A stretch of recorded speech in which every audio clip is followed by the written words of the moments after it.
What would you do if a so-called friend deliberately stole from you, not with a gun, but with a smile? Would you let it go, or would you wait, patiently, for the perfect moment to take it all back? This is the story of how a 7th grade prank cost me $40, and how, years later, karma handed me the perfect chance to get 1,000 times my money back. If you've ever been betrayed by someone you trusted, you're going to feel this one in your bones. Stick around to the end, because the revenge here isn't just sweet, it's poetic. And hey, if stories like this hit home for you, hit the like button, subscribe, and drop your own karma story in the comments. You might just hear it here one day. Act 1, the setup: a frugal kid, a cheap phone, and a new friend with bad intentions.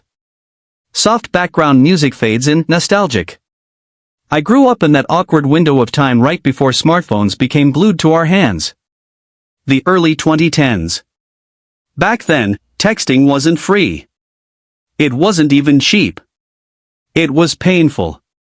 My first phone was a tiny silver slide phone with a pay-as-you-go plan, 10 cents per text, 10 cents per minute, 25 cents for a photo message. And my parents? They gave me a grand total of $100 a year for it. That was my lifeline. If I went over, it came out of my birthday money, my Christmas money, the little scraps kids save all year. I treated that phone like gold. My friends got it, too. They'd call me, I'd let it ring, hang up, and call back on the landline so it didn't cost us a dime.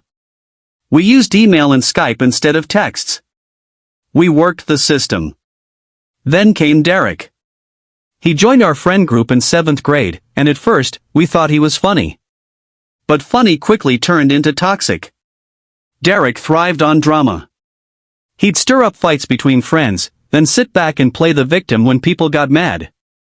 He could charm parents like nobody's business, but to us, he was exhausting.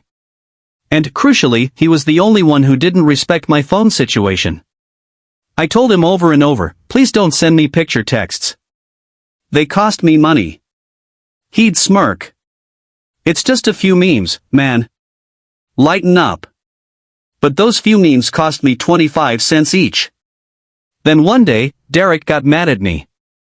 I don't even remember what it was about, probably some middle school nonsense. But his retaliation?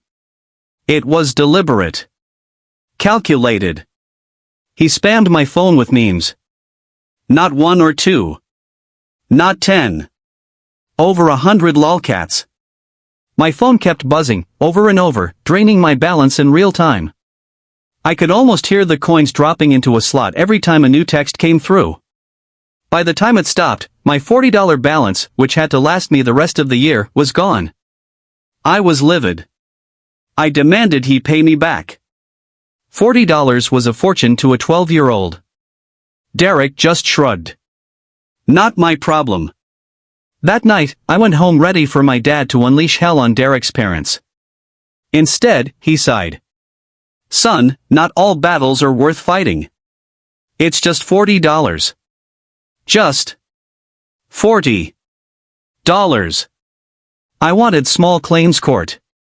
I wanted justice. Instead, my dad took me to the carrier store, reloaded $50, changed my number, and forced them to block Derek's texts, something they swore they couldn't do until my dad made it clear he wouldn't leave without it. And just like that, it was over. Or so I thought. That summer, my parents got iPhones and added me to their family plan. Unlimited texting. No more pay-as-you-go hell. But the sting of that $40 never really left. Derek had essentially stolen from me out of spite, and he'd gotten away with it. By the end of 7th grade, our group had had enough of him. Big blowout, everyone cut him off. By 8th grade, Derek was an outcast. A year later, he switched schools. I never saw him again. Life went on. High school, college, graduation. Derek became a distant, irritating memory. But sometimes, when something triggers that old frustration, you imagine what you'd say if you ever saw the person again. What you'd do if you had the power. Fast forward to a few years ago. I was home for a few months between college graduation and starting a new job across the country. One Saturday morning, I decided to hit some garage sales. And that's when I saw her, Derek's mom. standing in the driveway of a familiar-looking house, folding card tables full of knickknacks. I almost kept walking. But then I spotted something: Pokemon napkins. Derek had always been obsessed with Pokemon. Like, obsessed. He bragged constantly about his collection: every mainline game in mint condition, original boxes, binders of cards, rare Star Wars Lego sets. He wouldn't even let me touch them back then. And now, his mom was selling Pokemon napkins. I asked casually, "My little cousin's into Pokemon.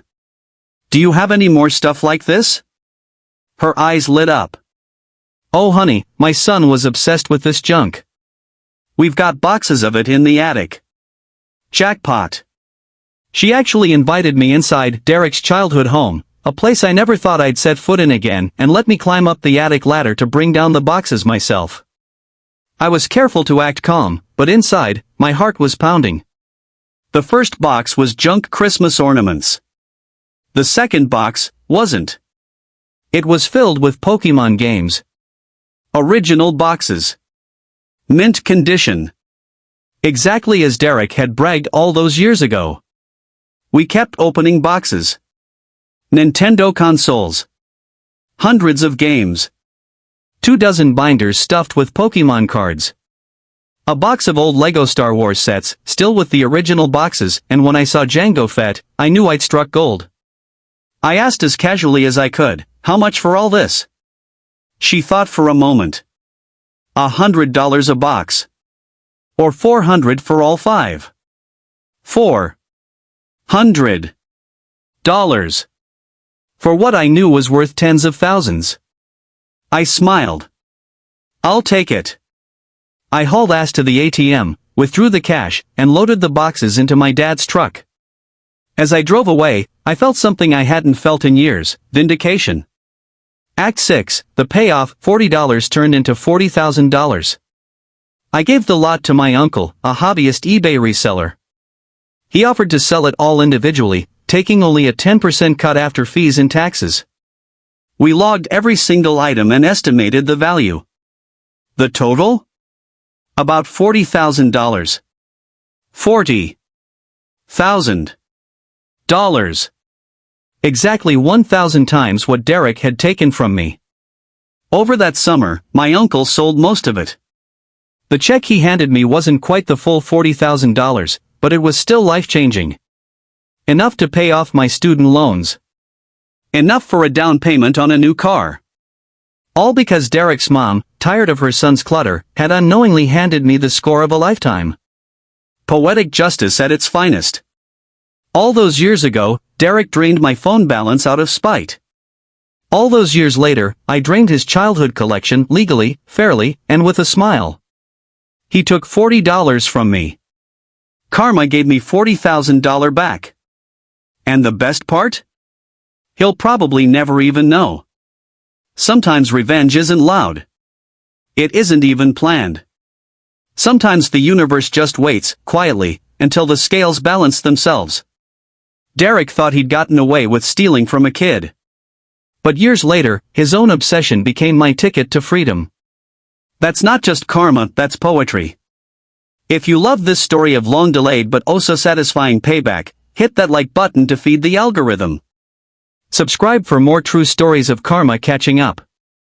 And if you've got your own $40 turned into $40,000 story, drop it in the comments. I might just feature you in a future video.